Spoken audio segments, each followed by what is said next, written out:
शरद पवार के भतीजे के बेटे और अडानी की ये तस्वीर सोशल मीडिया पर वायरल है। शरद पवार जी की बेटी सुप्रिया सुले ने कहा है कि अडानी जो हैं वो मेरे बड़े भाई जैसे हैं। इस खबर पर मैं विस्तार से बताऊंगा। साथ ही इस देश में जाति के नाम पर रोज़ हत्याएं होती हैं, गांव में, शहर में सांप्रदायिक दंगे के तौर पे रोज़ हत्याएं होती हैं। लेकिन अब आप सांप्रदायिक दंगे में न शामिल हों, आप जातिवादी हमले में भी न शामिल हों, तो भी आपको लिंच कर दिया जा सकता है। कोई त्रिपुरा का लड़का जब देहरादून में पढ़ने आएगा, जो इसी भारत का हिस्सा है, तो उसे चीनी मोमोज कह के मार दिया जाएगा। वो कहता रहेगा कि मैं इंडियन हूँ, और मारने का मुख्य आरोपी अवस्थी फरार है। क्या उसे पता है कि जातिवादी मनुवादी सोच के लोग, इस तरह के लिंचिंग सोच के लोग सिस्टम में बैठे हुए हैं, वो उसे बचा लेंगे।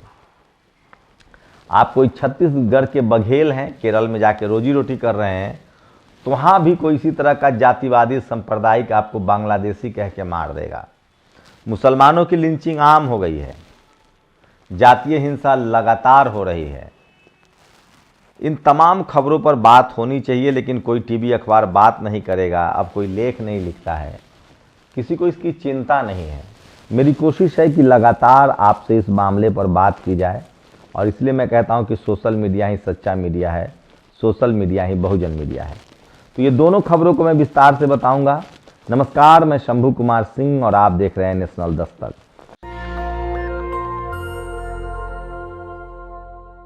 आज की जो सबसे बड़ी खबर है उसको लेकर मैं बता रहा हूं। सोचिए, गाजियाबाद में बीजेपी की रैली में 50,000 का गड्डी गिर गया, और गाजियाबाद में बीजेपी के किसी कार्यकर्ता ने नोट चाप लिया। मंच से माइक का संचालन करता रहा गया कि भैया पैसा लौटा दीजिए। सोचिए, ये है बीजेपी का रामराज, जहां ये पैसे नहीं मिले। लेकिन बीजेपी के रामराज में लिंचिंग जरूर होती है। देहरादून में एक त्रिपुरा का युवा चकमा, जो आदिवासी समाज से था, एमबीए कर रहा था, 17 साल की उम्र थी, उसे अवस्थी ने अपने दोस्तों के साथ मिलकर मार दिया। वो कहता रहा कि मैं इंडियन हूं, लेकिन उससे कोई मतलब नहीं है। इस देश में अब 3-4 चीजें लगातार हो रही है। दलित पिछड़ों के आरक्षण की चोरी, दलित पिछड़ों की हत्याएं, मुसलमानों को लगातार जेल में डाला जा रहा है, और कुछ लोग हैं जो इसका समर्थक कर रहे हैं। ये मुट्ठी भर लोग हैं। इसका रास्ता क्या है मैं वो भी बताऊंगा। मैं इसलिए कह रहा हूं कि सोशल मीडिया ही सच्चा मीडिया है, सोशल मीडिया ही बहुजन मीडिया है। तो चलिए, देर सवेर ही सही, लोगों की आवाज़ उठाने की वजह से अगर आप आवाज़ उठाएंगे तो क्या होगा वो समझिए। सोचिए, एक महिला योगिता बयाना ने आवाज़ उठाई तो सुप्रीम कोर्ट ने संज्ञान लिया, और अब हाईकोर्ट के फैसले पर रोक है। एक और वीडियो देखिए बीजेपी के रामराज का। नाम अरुणेश कुशवाहा। सर, मेरे साथ अन्याय हो रहा है। भाजपा नेता, बोलो भारत माता की जय। सिक्योरिटी पकड़ो इसको। अरुणेश कुशवाहा। सर, भाजपा नेता कुलदीप भदौरिया मेरे परिवार को मार रहा है। भाजपा नेता, उठाकर बाहर फेंको इसको और जोर से बोलो भारत माता की जय। अब आप बिजली मांगेंगे, पानी मांगेंगे, खाना मांगेंगे तो भारत माता की जय आपको कहकर टाल दिया जाएगा। लेकिन सोचिए, उसी दौर में क्या चल रहा है। किसान कानून आया दोस्त के लिए, न्यूक्लियर कानून आया दोस्त के लिए, अरावली उजाड़ने का प्लान दोस्त के लिए, बिहार में 1 रुपए की जमीन दोस्त के लिए, छत्तीसगढ़ में जंगल कटे दोस्त के लिए, पाकिस्तान सीमा पर सुरक्षा छोड़ दोस्त के लिए, मुंबई में जमीन दोस्त के लिए, गुजरात में ग्रीन क्रेडिट में ढिलाई दोस्त के लिए, LIC में लगा जनता का पैसा दोस्त के लिए, एयरपोर्ट पोर्ट सारे दोस्त के लिए, विदेश में बिजनेस दोस्त के लिए, कोयला सारा दोस्त के लिए। ऐसा एक दोस्त मेरे पास होता तो मैं आज भी बड़ा सेठ होता। ये किसके लिए लाइनें लिखी गई है हमें आप जरूर बताइए। और सोचिए, शरद पवार, सुप्रिया सुले और ये जो उनका भतीजे की तस्वीर है, यही वो शख्स है जिन्होंने पुणे में 800 करोड़ की जमीन लिखवा ली थी। अब अडानी के साथ खड़े दिख रहे हैं। क्या खेल पक रहा है। दरअसल बीजेपी की सरकार 240 पर है, ये मोदी जी को पता है। नीतीश कुमार राजनीति के धुरंधर हैं। बिहार में जैसे जैसे नीतीश कुमार को साइड किया जा रहा है, नीतीश कुमार राजनीति के माहिर खिलाड़ी, इसीलिए एक नया पार्टनर ढूंढा जा रहा है।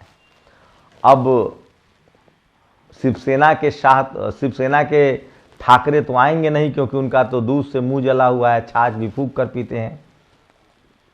तो ऐसे में क्या मराठा क्षत्रप शरद पवार को अपने पाले में लाया जा रहा है। अडानी के साथ उनके अच्छे रिश्ते हैं, अडानी जी का मोदी के साथ अच्छे रिश्ते हैं, तो क्या सरकार बनाने बिगाड़ने में भी अडानी जी की भूमिका है? ये एक बड़ा सवाल है जो आज सब लोग जहन में है, जो लोग पूछ रहे हैं कि क्या जल्द ही शरद पवार एनडीए के हिस्सा हो सकते हैं। ये भी सवाल पूछा जा रहा है। तो राजनीति है, लोकतंत्र में सब चलता रहता है, लेकिन सबसे बड़ा आम लोगों का सवाल है। लगातार दलित पिछड़ों की नौकरियां जा रही है। यूपी में तो कोई वैकेंसी ही नहीं निकलती है जिसमें बेईमानी ना हो, लेकिन बहुजन समाज के नेता चुप हैं, चारों तरफ घनघोर चुप्पी है। मैंने कल भी एक लाइव करके आप लोगों से वीडियो पूछा था कि कब तक चुप रहेंगे आप। जो समाज चुप रहता है वो अपने कंधों पर लाश उठाता है, उसके अधिकार खत्म हो जाते हैं। यूपी में कोई ऐसी वैकेंसी नहीं निकलती है जिसमें बहुजन समाज के SC ST OBC के सीटों की चोरी ना हो। देश भर में नौकरियां खत्म हो रही है, लिंच हो रही है। अब तो बांग्लादेशी कहकर देश किसी को भी मार दिया जा रहा है। अब तो चीनी कहकर अपने ही नॉर्थ ईस्ट के भाइयों को मार दिया जा रहा है। और ये सब कुछ बीजेपी शासित राज्यों में क्यों होता है? ये बड़ा सवाल है ज्यादातर। और किस तरह से सारे इस तरह के जो आरोपी हैं, जो लिंचिंग में शामिल हैं, धर्म के नाम पर या बांग्लादेश के नाम पर, सोचिए इस देश के उन हिपोक्रेट्स के बारे में सोचिए। बांग्लादेश में, जो हमारा देश नहीं है, पाकिस्तान बांग्लादेश में हिंदुओं पर हमला हो रहा है, वो गलत है, उसकी निंदा होनी चाहिए। भारत सरकार को इंटरनेशनल लेवल पर, अंतर्राष्ट्रीय स्तर पर और अपने स्तर पर भी इनिशिएट करना चाहिए। हो सकता है तो उन तमाम देशों के हिंदुओं को अपने यहाँ जगह दे दीजिए, या फिर हमारी ताकत है, पाकिस्तान बांग्लादेश को सबक सिखाइए।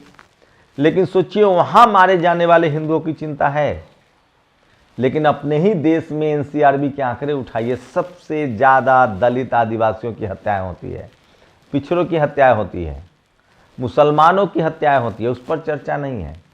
और सवाल है कि पाकिस्तान बांग्लादेश की गलतियों के लिए वहां जो इस निंदा कानून है, वहां के मुसलमान जो अत्याचार कर रहे हैं, उसके लिए भारत के मुसलमान कैसे दोषी हैं? ये सबसे बड़ा सवाल है।